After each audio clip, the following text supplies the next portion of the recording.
Hi, and welcome again to Scared to Death, Do It Anyway, the podcast. My name is Drew Maidment. I'm sitting down here with Brian Beneduce. How are you doing today, Brian? I am well, Drew. Thank you again for having me. Appreciate it. Of course. Hey, it's your podcast. We're doing this together. Okay. No, I love this. This is fun. Yeah, it's awesome. I wish I was sitting on a couch next to you. It'd be a lot easier, but that's okay. I know, but here we are. Yep. So we talked last time, we've been talking about doing this podcast for a little while, going back and forth. We wanted to make sure that although we want to focus on, anxiety and agoraphobia and a lot of the things that you want to talk about, we also wanted to make sure that we told your story in a broader sense and got the sense of how you found your success in ways that can be applicable for other people's lives. So I wanted to dive deeper into some of the things that we kind of touched on last episode. Okay. Specifically, starting with, how you started out with your father's company and getting out of the ruts that in the beginning of your career. Okay. Because you mentioned you started last time. Last time you mentioned that you started at your father's company as a mechanic at a bottling company that your father had started. So during that time, you talked about this a little bit in the last episode, but what were some important, lessons you learned then that you still keep with you today from your time as a mechanic? I laugh because the lessons are plenty. But I would say if I had to, because I know we want to keep it down to 30 minutes. I would have to, episode, I guess. Yeah, being 60, looking back at almost 40 years of business, 30 of my own. I would say the two main things that I can appreciate that I learned are being calm. I call it calm under chaos. I'll get into that a little bit. And also a sense of urgency. The calm under chaos is when you're a mechanic and you're working on machines, as I told you, they run 365, 24/7.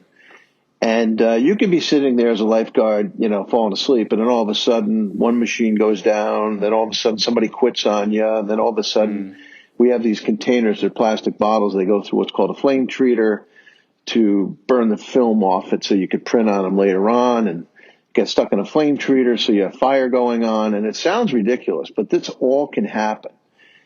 And when I first started, I was a mess, forgetting about the anxiety and so on. There's a whole chapter in my book titled Guilt. So this is my dad's company. So every second, minute, hour, this machine is down, the company's losing money. It could be pennies, it could be dollars. It didn't matter to me. So it was always, uh-oh. And I got to get this thing fixed. And the sense of urgency was always, I have to fix it because. And I took that sense of urgency to this day. I still use a sense of urgency. And I tricked myself a lot of times because I learned to be a mechanic on these blow molding machines pretty much on my own. I watched my dad. I watched some other mechanics. So you get to learn, and you have to, sometimes you start from the worst to the simple. So in other words, you would take pumps out when it was really a fuse. And you start to learn that the things in life sometimes aren't always the hardest things. You should think of it as keep things simple. So sometimes figuring out a problem can be a very simple thing. It doesn't always have to be the hardest thing you can think of. It could probably just be something simple. And that the calm under chaos is also when you're running a business like I do, 100 people, you've got hundreds of people, you've got, it's like a manager in baseball. It's like a football coach. You've got hundreds of things going on at one time. You're in charge of personnel. You'll find that the best coaches, the best managers, the best leaders can be calm when there's chaos. And of course, you're always going to lose it. You're going to have problems. You're going to have tantrums, but the calm under chaos, I would say, is the most that I took out of, other than all the problems and how to fix problems. And we can get into that a little later, but how to fix problems and everything is figure outable. Yeah, that kind of answers this question, I guess, but I'll ask it anyway. Basically, what you're talking about, this sense of urgency and how you bring that into your work and your life. Since then, how do you, as a person with anxiety too, how do you balance that sense of urgency without it, creating anxieties for yourself? I know for me, like if I add urgency to certain situations, sometimes that is really helpful, but other times that can make me more anxious than I need to be and not help me solve the problem. No, yeah, no, I get it. And sometimes anxiety is not always a bad thing. People use that A word and automatically it becomes a negative. And it doesn't always have to be a negative. And I've learned to use it to my advantage. When I'm anxious, I don't use the word anxious anymore. I use the word excited, because it changes your mindset. I'm anxious about the meeting. I'm anxious to get on a plane. No, I'm excited to get on a plane. I'm excited to get into the meeting. I'm excited to go across country and try a new job. And it changes the way you look at things. Right, and the more that you do that, the more you kind of train your brain to have a more positive outlook. Absolutely. And when I give my talks, the people are going to see that. They're going to see this person scared to death. I am scared to death, but I'm excited because what I want to do is, and I don't want to get too off track here, but the legacy I want to leave my kids is how to deal with the fear, and the worst fear imaginable in my world, with agoraphobia. And here I am on stage talking to hundreds, hopefully thousands, sharing my fears, but doing it anyway, and learning that if it's something you truly, really want to do, and you fully commit to it, in other words, that you truly believe that you can do it, then get over your fear and move forward. And the want has to be more than the can. That's really what it is. That's great. So then moving on, then what happened with your father's company? You're in those beginning days you mentioned in the previous podcast, things started to, go south, and you had to pick up the pieces. Can you talk a little bit more about what that was like and specifics of that situation?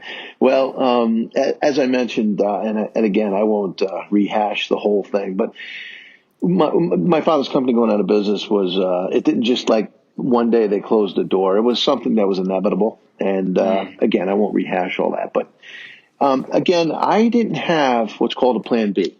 I didn't have a college education. I didn't have money behind me. I didn't have any of that stuff. So again, that sense of urgency, the anxiety level, and all that static in my brain was always there. It was prevalent all the time. And so the only thing I knew, to answer your question, the only thing I knew was how to be a mechanic on a blow molding machine. And that's what gave me confidence. So I went to this place in Providence. They hired me because they knew of my father's company, and they knew I was a mechanic. And I was on the third shift, and I was sweating, and it was hot, and it was summertime, and it was something that I just knew I wanted more. And so I wanted to, again, backing up, as I think I told you last podcast, that I got into sales as towards the end of my father's, as my father's company was going out of business. I did get into sales a little bit, so I was a little familiar with it, not in a good way. But I knew that's what I wanted to do. That's what I knew that was my ticket to success, to everything I wanted, the house on the hill, the white picket fence, the freedom, that F word again, the freedom. So there was a company hiring in Boston, and they're still there, so I won't mention their name. And I was scared shitless. Again, the whole torment that dried up there, and the Rocky playing in the car, and I won't rehash that. But they hired me because, Drew, I think it's like when you become a life insurance salesman, and not to knock them. In fact, I did it. My son did it. Yeah. But they hire you because they know 50 people, and you're going to go to them, and you're probably going to get 10 of them. So I think what happened was this company hired me because they probably thought that I had relationships, and I'm doing air quotes, with customers, but I didn't even have acquaintances really. So they hired me. And the reason I was really attracted to this job was in-house sales, so I didn't have to travel. So the problem was that they had 20 salesmen in there, and I'm plus or minus. So I'm the guy in the low man on the totem pole, so all the good leads, because they got the leads, and they give them to the salespeople. So I get this one lead, and this is what led me to Ocean State Packaging.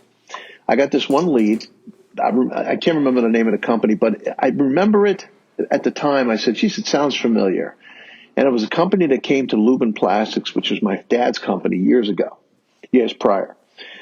And I called them up. Long story short, I made a sale. The company I was working for made $1,200, and I made $100.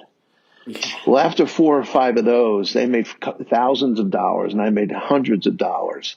And there was something in Drew. There's nothing I can tell you except for the fire inside of me, the Rocky, the fight, the what have you, was always, I know I'm effing good enough to do this on my own. And you can hear it in my voice because I remember saying it to myself driving home with tears in my eyes because I wanted to get on a friggin' road and I wanted to be that guy. And I said, fuck it. And in 1991, that's why there's a year and a half missing because of the mechanic and working for them, I started. And the name of my company was found because I looked at something and said the Ocean State. And I said Ocean State Packaging. And I started my company. And that's how it all began. Wow. So you decided because you were selling enough for this company, you were like, okay, I could do this on my own. I'm going to go for it. And you started your company. How did that, how did that start? Like, how did you decide, I know you just mentioned how you decided to do it, but how did that get going? One of the reasons my father's company went out was, I have to touch on a little bit, is we had a sales rep that used to obviously rep our company. So he was 95% of our sales. And he decided to start his own blow molding company. Now, when you do that, you're essentially cutting us off at the knees because he's the one with the relationships out there. He's the one taking the lunch and dinner and going to the communions and bar mitzvahs. So we didn't have the relationship. So that's when I started to sell. And I started to get some people, not his, new people into our company. Again, not getting through all the tormented, the path of getting there. And so I was able to get some customers back. But by then we had an oil embargo. So long story short, it just, between them taking business away and the oil embargo, we just didn't last. And so what I did was I did not go back to the people that my father had. That I got from that company in Boston, because that, honest to God, that would have been fairly easy to do. I went and I tried and I tried and I tried, and I finally got into a customer in Rahway, New Jersey. Believe it or not, he worked out of a trailer, and his filling company was in Rahway, New Jersey. And I think I was calm there, Drew, because there was noise. It was a trailer. The focus wasn't only on me. There was chaos around there. And there's that word again. Environment you understood. That's correct. Yeah. And so I was able to be me. And I always used to say, if I can get customers to sit on my couch, I'll sell them all. Because nobody knew what I knew in my business. I knew from the back room to making a bottle and shipping it. I knew how it's made. And there were very few people out there that started where I did, on the bottom floor, and went out and put a monkey suit on and went out and sold. Well, it sounds to me also what's interesting about the story is the salesperson for your father, he left and he took a lot of business with him, that connections he made as a salesman for your father's company. You could have gone and done the same thing, essentially, with the company you were working for and taken that business, but you didn't, and instead did it on your own. And I think, from what I can understand, that allowed you actually to have better success because you weren't a salesman, per se. You weren't seen as the salesman. You were the bottle guy. You were the guy who understood the mechanics. You were been there from the ground up. You knew the business, so people, I guess, could connect with you on that sense a little bit better. I always say I'm not a salesman. I was a fix-it person. I was a relationship guy. And in sales, and I teach this, I don't know if I told you or not, but I do business consulting and so on and so forth. And in business, especially sales, when you're in business, you're in sales. I don't care what type of business you're in. Right. You're trying to communicate, and communicating is the number one thing in sales. Well, I had to do something to separate myself from other people. Besides all the chaos going around in my head and the static that was in my head and the fear, I had to become something that that separated from everybody else. And that was, I used to walk into a customer and say, I know you have a relationship with XYZ. And I knew most of them, and they were very good. They're extremely good. But I said, give me your problems.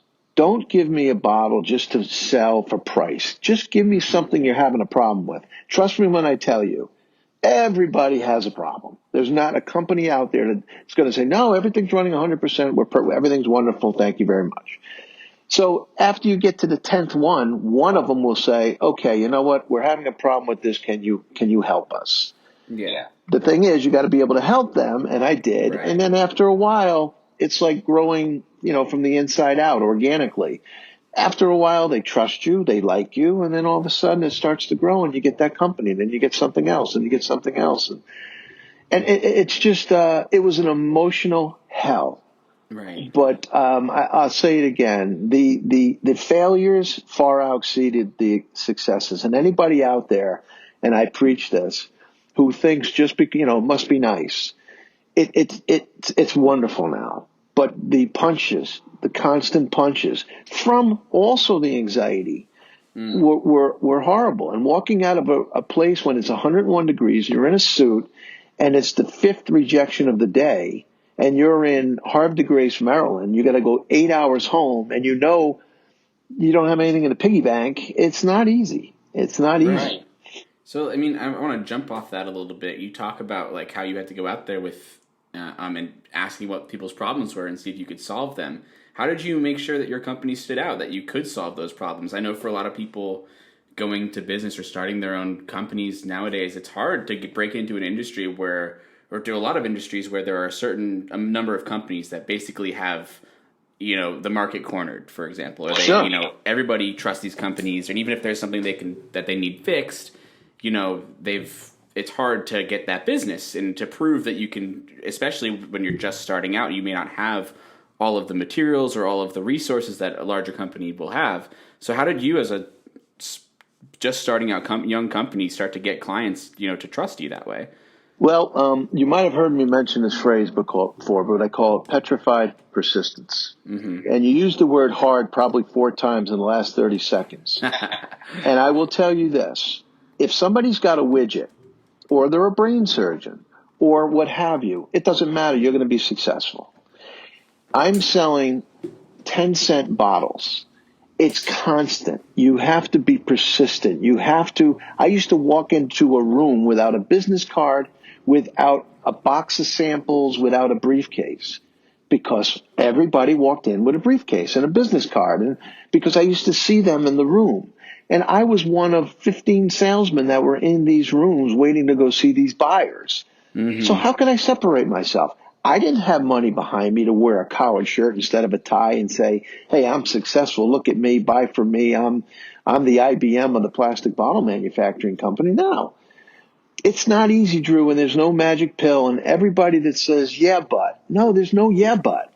You have to I went, back then they didn't have computers. I went to every borough in New York because that's where everything was. I got the yellow pages. I drove down to New York, all the boroughs, and the Queens and Brooklyn and the Bronx. I went to Long Island, and you'd be amazed how many yellow pages there are. And I brought them all back in my car, and I pinned up all the yellow pages, swear to God, on the wall. Now, you're going to talk about persistence. I called and called and called. Anything that I thought could use a plastic bottle, could use it for creams, for lotions, for dry gas, for any kind of food oils or whatever. And I called and I called. If you call 100 people, 3 might say, okay, use, but it doesn't matter. I got those 3. And one of those 3 made me $100,000 a year. People move across the country to make $100,000 a year. So when people say, I can't, the sense of urgency has to be there because you can. You just have to work as hard or harder than the next guy. And the next guy is the guy in the mirror. Yeah. And it sounds corny, but that's the truth. That's why I'm here talking to you.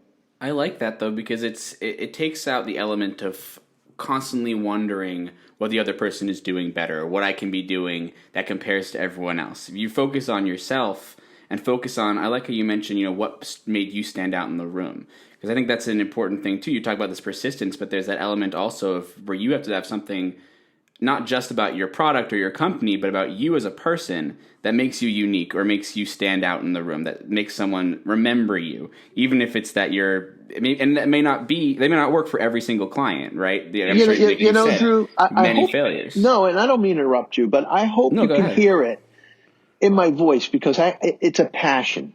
Mm-hmm. Okay. You have to get up there and scream. You don't effing understand. I want your friggin' business and I am good and I'm going to fix it. And there's not one thing that I say I'm going to do that I'm not going to do for you. And then you have to not only do that, you have to do 5 other things so they know that you're real. Right. So when I say separate yourself, believe it or not, separating yourself sometimes it's just working hard. Yeah. Because people say, and I know one person who's a real estate agent, and they golf on Sundays, and they wonder why they're slow. And this is a while back, not now, because right now we're in a bull market. But no, and I used to say the guy's playing golf, and it's Sunday, and he's wondering why he's not selling real estate. Well, guess when most people are looking at houses? Okay, well, yeah. And then they say I need a day off. You know when you need a day off? When you've got $10 million in the bank, you finally made it, and you say, you know what? I'm going to my boat. It's a Tuesday. Then you could say I got a day off. But and I'm saying 10, 50, 100, whatever your number is. Right. And you have to be persistent. And again, in my case, it was just a petrified persistence. And yeah, and it's and I again, a lot of times people are looking, Drew, for the yeah, but. Mm-hmm. And I'll tell you a story one day when we have more time about the yeah, but and a car salesman that came into my office and he wanted some help. Yeah. No, it's not long. So if you want it essentially he wanted some help. We got time. He was upset because the sales manager was upset he wasn't selling enough cars. So he sought me out from a friend, and he came in my office. And he sat on that stool, and I'm pointed to it. And I sat down with him, and I already knew him from this guy, a friend of our acquaintance that we knew together. And he was divorced. He was divorced. He had 2 kids, and he only sold, I think it was, what was he selling? I think 10 cars a month or 5, whatever it was. And his boss wanted him to sell 15 cars a month. And he told me it's impossible. I said, really? Now this is going to sound harsh. But I asked what his kids' names were, and he told me his kids' names. And I won't mention his kids' names because he'll know if he's listening, it's him. And I said, okay, I'm going to take those 2 kids, and I'm going to put them in my office. And you're not going to see them until you sell 3 months of 15 cars. Can you do it? You should have seen his face. And he looked at me like I was crazy, but I said, can you do it? He'd say I'd sell 20. So it's not a question of he could do it, but what was his urgency? What was his sense of urgency to do it? Mm-hmm. It was, I can't, you don't understand, blame, good. You know what? Come work for me. Go work for somebody else. And what was it for you? You talked about, I love that story. And getting back to your story, though, you talk about when you decided to leave the company where you were, you were making a little money, you were getting comfortable. You said you saw these people, doing better, and that inspired you. But what was it that finally lit the fire that said, like, I'm gonna give up this security and risk a lot? Because a lot of people, I think, either don't want to do that or are too scared to do that. And what was it for you that just really made you decide, okay, enough of this. I'm gonna chase what I want. Same thing I see in the gym, Drew. Mm-hmm. The same thing I see at a lot of different places. I used to watch these salesmen complaining, arguing, bitching, making excuses. And again, I can say this because I've been through it all. Okay. So it gives me legitimacy. Okay. I've been through it. I know what it's like, and I see it firsthand. I've seen what people do, and I saw their work habits. I knew my work habits. So I compared mine to theirs, and I'm like, they're doing that. They're making 5 times more than I am. My work ethic and my passion and my knowledge of what's going on far exceeds anything they're doing. It gave me, I'm like, what? And I think I mentioned this to you last podcast. Those 3 words. Why not me?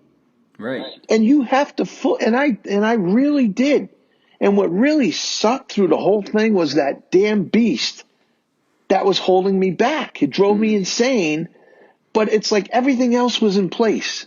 So it was a constant friggin' fight with myself because I knew I could do it.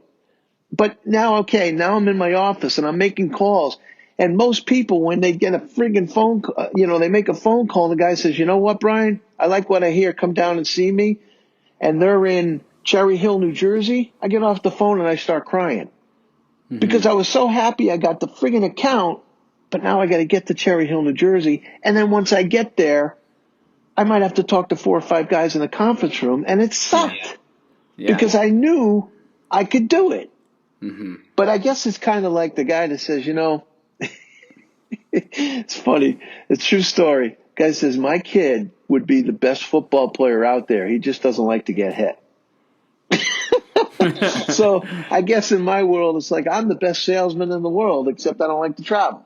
Right. So I guess in my world, but I did it.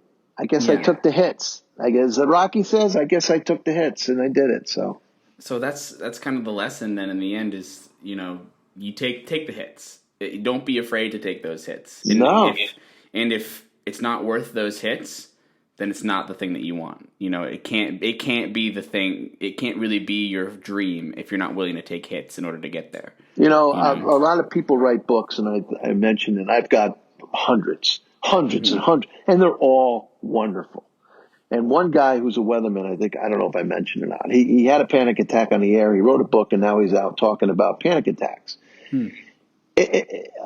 There's whatever works. I mean, I'm in an office and I can't snap a rubber band. That's part of one of my tools. And I can't snap a rubber band when I'm sitting there talking to somebody because they'll wonder who this whack job is. So I used to take a paper clip and I used to stab my hand to try and just take away whatever the demons were in my head and just focus on the pain while I'm talking to somebody. This is how I knew, Drew, that I was very good at what I did. So not only did I have I had to compete with those people, but there's a guy in my head going, you're not worthy, you suck, I'm going to kill you, you're going to throw up on his desk, you're going to run out, you can't breathe. By the way, you got your throat's closing, how are you talk? So you got all this stuff going on, and I'm selling. And here I am, after I'm done, and I did it all, and I made it. And I'm proud of myself for that. Yeah. Yeah, you persisted through being petrified. It was, and it ended being worth it. This is great. It's very rewarding. And when I go on my boat and by myself, and even to this day, there's a picture right here. You asked me what I do this for. People that can't see it, it's my kids. And when I give talks and I'm scared and I'm petrified, except I'm excited, I stare at those 2 kids that are on the floor, and that's why I'm doing it, to show them that their dad went through this. They've read my book. They know the story. They know what I've been through. And here's Dad talking to hopefully helping hundreds of people to understand that, yes, it does suck. Yes, you can. And if you only have fear stopping you, then get the hell out of the way. Yeah. Then get that fear out of the way. So then what would you say, if you could go back, looking at that time of your life when you were just starting out, if you were just talk to young entrepreneurs now just starting out, or if you could go back and tell yourself something, what would that something be, that you think you would have needed to hear back then? I always say if I could tell my younger self anything, I would always say to him, it's okay. You're going to be okay. And all your dreams will come true. But I think if I told that kid that, I wouldn't have succeeded. Yeah. So what I need to tell people, who's ever listening, and every single venue I go to, I'm not going to be the best speaker. I'm going to be one of the best speakers, because there's always great people out there. There's great, Michael Jordan was the GOAT, and Tom Brady's the GOAT, and whoever believes that, what have you. But there still can be great football players, great basketball players, and I want to be one of the greatest. And if you don't aspire to be one of the greatest, one of the best, whatever it is you want to do. And I'm even talking to you, Drew. You're not going to be the best, but it's okay to be one of the best. Yeah. And what it does is it alleviates the pressure off of yourself. I read that the guy that wrote the screenplay Whiplash, which is one of my favorite movies because he's a drummer and I love drums, Yeah. is he was 23 years old when he wrote that screenplay. Right. And he couldn't sell it. And then he sold it to the Sundance. I just watched it, so that's how it's fresh in my mind. And then it became, Academy Award winning movie. And he's not the best. You don't even know. You might not know his name, but it was a great movie. So he's not the best. Martin Scorsese, I'm sure. These guys. Right. But here he is living a dream, made millions of dollars, and he wrote a phenomenal movie. And that's what I want to do. I want to be that guy. So to answer your question, be that guy. Be one of the best. Be the top tier in your field. And always try to better yourself. Okay? It sounds vanilla, but it's the truth. And when you walk out of an office, you walk out of an interview, and you walk off the field, or you walk, whatever it might be, a tryout. Did you do your best? And if you could honestly say I did, and you didn't get the job, you didn't do your best. There's got to be something else. Find that something else. Keep going. And that something else is persistence. That's great. I love that because that pretty much sums it all up. That idea that you're not competing with outside forces. You're competing with yourself. You're bettering yourself as you fail and as you discover what you want to do. You can become one of the best without having to force yourself to be the best or to make yourself be something really unattainable. And it's all about persistence. I like that a lot. Persistence comes in a lot of different forms. And I told you, I'm on an island. The only way to get off is to fix this machine. Going back to your original question, I'm on an island, and I used to stare at that machine and go, I have to fix you. We have to figure this out. And if you want to achieve something, you're on an island, and the only way to get off is and you got to fill in that blank. Unless you want to be on an island all by yourself, then you can stay there. Well, that's great. We can wrap it up there. I think if obviously if you like what you hear here, definitely check out Brian's website, brianbeneduse.com. You can find the book Scared to Death Do It Anyway, as well as Anxiety Warrior on Amazon or wherever you purchase books. And be sure to tune in next week. We're going to keep talking and have these weekly episodes. I hope you're enjoying them, and we appreciate you listening. Sounds good, Drew. Thank you. Totally enjoying it. Love it. Thanks, Brian. Take care. Take care.